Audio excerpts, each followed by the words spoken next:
busy clearing their railroad of leaves and broken branches. Peter, Sam, and Rusty often worked together. One day, Rusty helped Peter Sam to a water tower.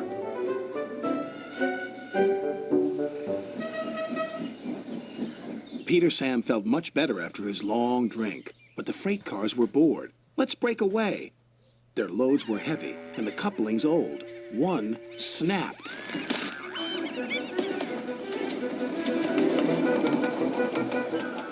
Faster, faster, shouted the freight cars. A sign read slow steep bends and ravine ahead, but the silly cars never saw it. Then, it was too late.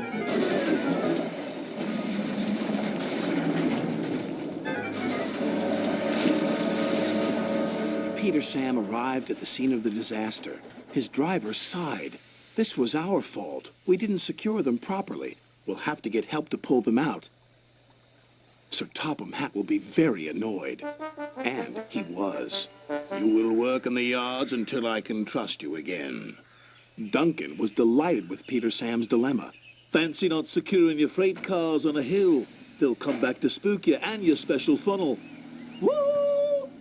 And who's to say you're not afraid of ghosts? Snapped Rusty. Ghosts? Things that go bump in the night? Rubbish! Well, I'll tell you a story that will make your funnel quiver, Rusty said.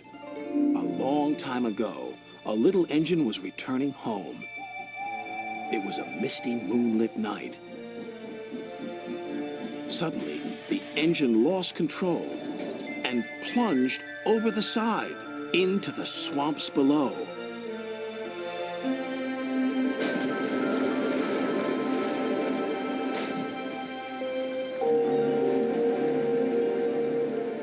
He was never found again.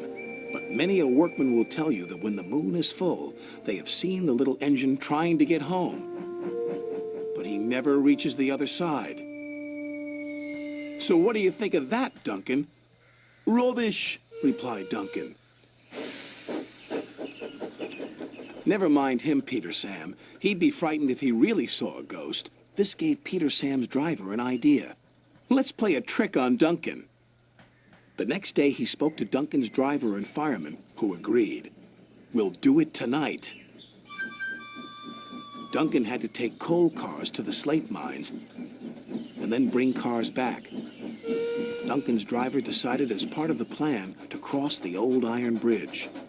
Haunted bridge. Rubbish, snorted Duncan. It's as tame as a pet rabbit. But all the same, he kept thinking about Rusty's story. When dusk fell, he was keen to leave. If we don't go now, Scarloey will take my favorite place in the sheds. We have to collect our cars first, his driver replied. He could see their plan was working because Duncan was nervous.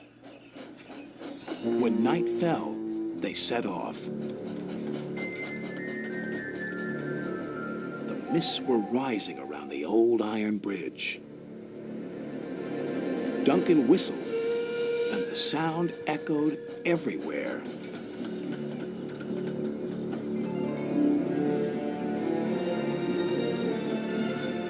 Then, ahead, he saw flickering lights. His driver knew they were only insects that shine brightly at night, but to Duncan they looked like an engine. Next, his driver secretly threw a rock from the cab into the ravine below. It's the ghost! Take me back! Take me back, please! When Duncan reached the safety of his shed, he closed his eyes tightly. Spooked, are you, Duncan? Laughed his driver. No, I'm asleep. And Duncan refused to open his eyes. He did, though, when he thought his driver wasn't looking, just to make sure that he was still there.